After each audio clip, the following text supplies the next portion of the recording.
Hi crafty friends, it's Donna here from Donna is Playing Paper and DonnaDoll74 on Instagram. And I've got a set of 6 cards for you today. These cards are like a theme and variations. More on theme and variations later.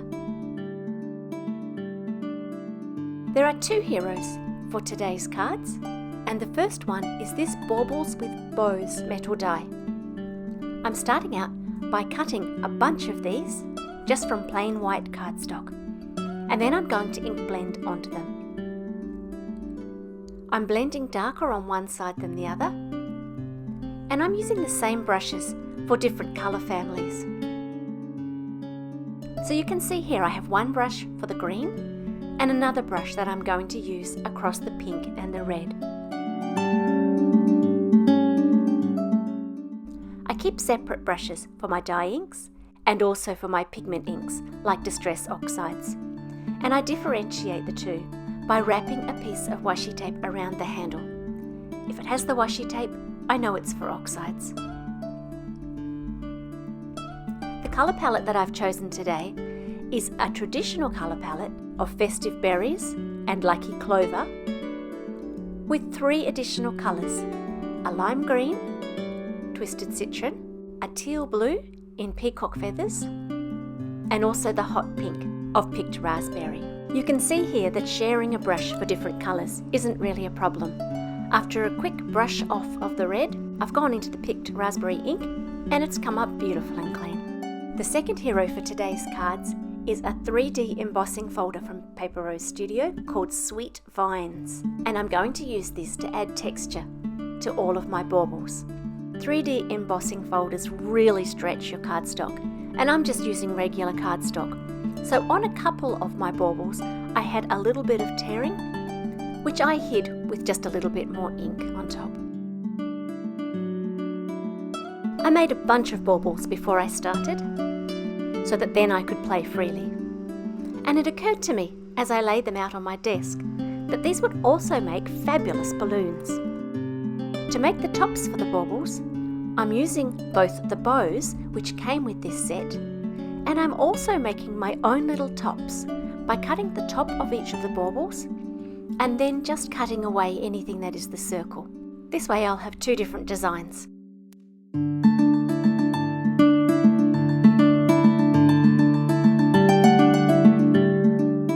I'm just gluing those down with regular glue and placing a stamping block on top to make sure that the glue holds well, because the surface is highly textured.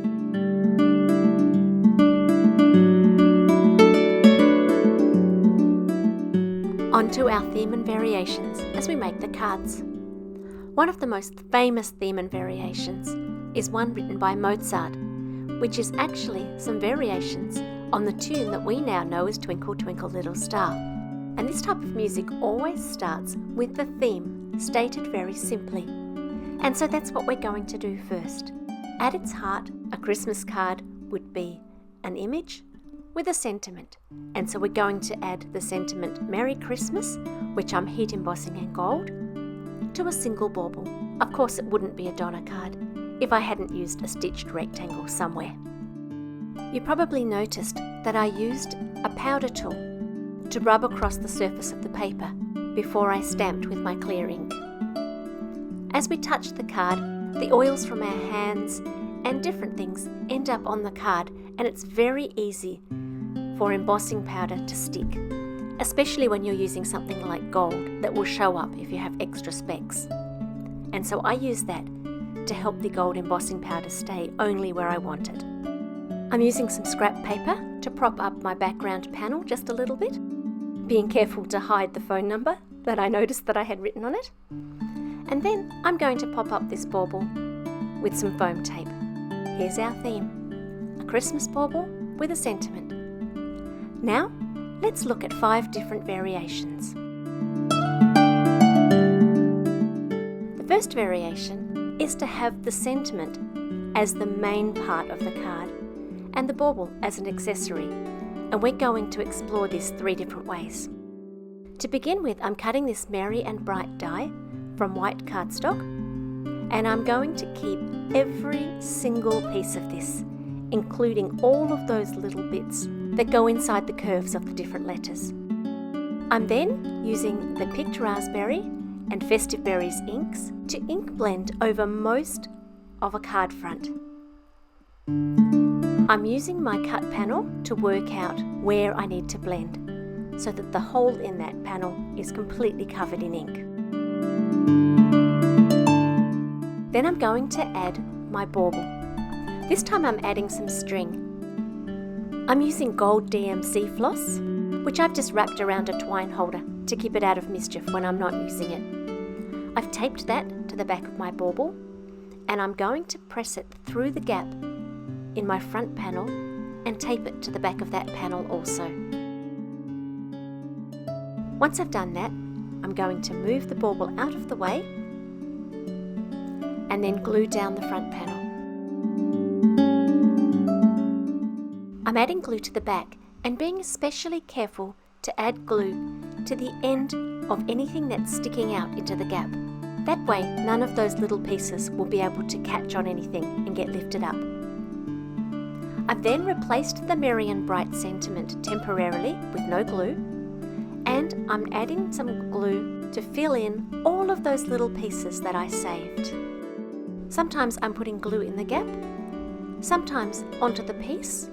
In the case of this one with all of those little pokey out bits, I thought it would be best to add it to the piece, sometimes to both. And when all of the pieces are in, except for one, which I noticed later, I'm going to remove that Merry and Bright sentiment before the glue dries and pop up my bauble with some foam tape.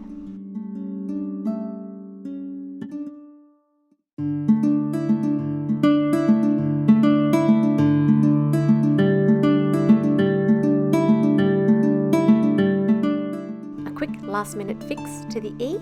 Then I'm going to add some glitter enamel dots, and this card is done.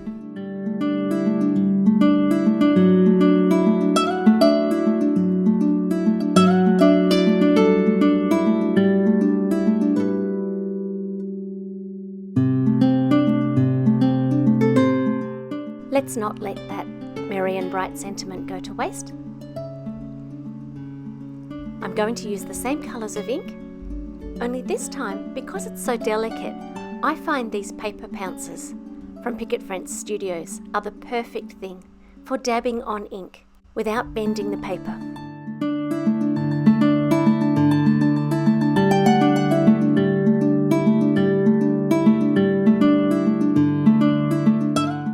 When you look at this sentiment close up, you'll notice that especially on the "and", there are a couple of imperfections where there was a little bit of glue from the previous card.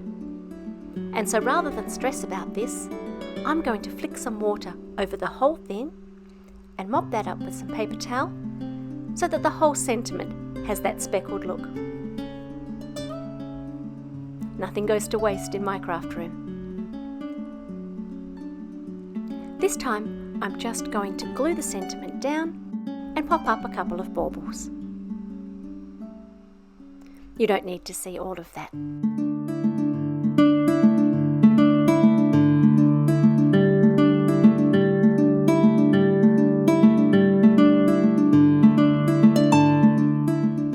For our next variations, that we're going to start to use the baubles in clusters.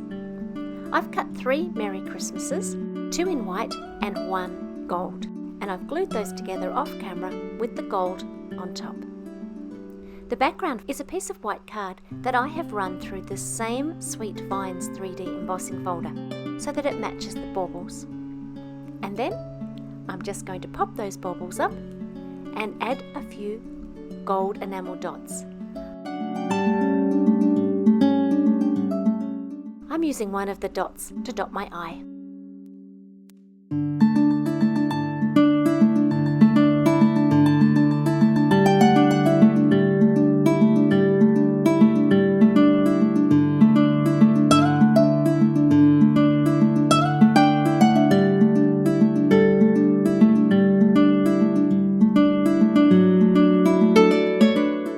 Let's look at another idea for a background.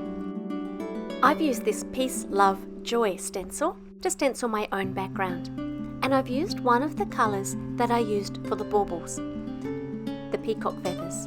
Only this time I've used a really light hand so that it sits well in the background and is consequently really hard to photograph.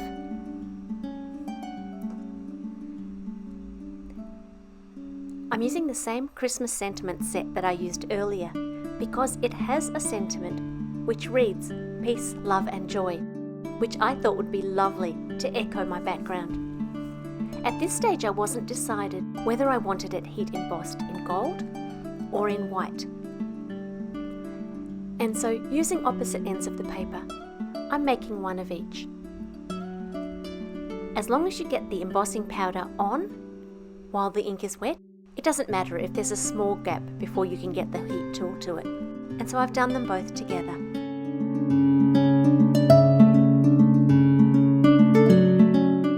I'm using some scrap paper to pop up the baubles, working out where I need it so that at the end of the day they all sit level. And then in the end I've gone with the gold sentiment, which I've popped up on some black foam tape. It wouldn't be a Christmas card series without me having to say crisp Christmas sentiment set on a video. And so for this final card, I'm looking at the idea of using the sentiment as one of the baubles. And I've chosen this Merry Christmas sentiment from that very same crisp Christmas sentiment set. There wasn't quite enough room to cut the whole bauble, but as long as you can cut the circle and a little bit above it, then that's enough to add a top to it. I'm going to use 3 different baubles for this card, and I've added strings to the back of all of them. Just a single strand this time. You saw me struggling with the 6 strands in the last card. I've sticky taped those to the back of each bauble, and then I've used some double-sided tape to stick them to the back of my card base.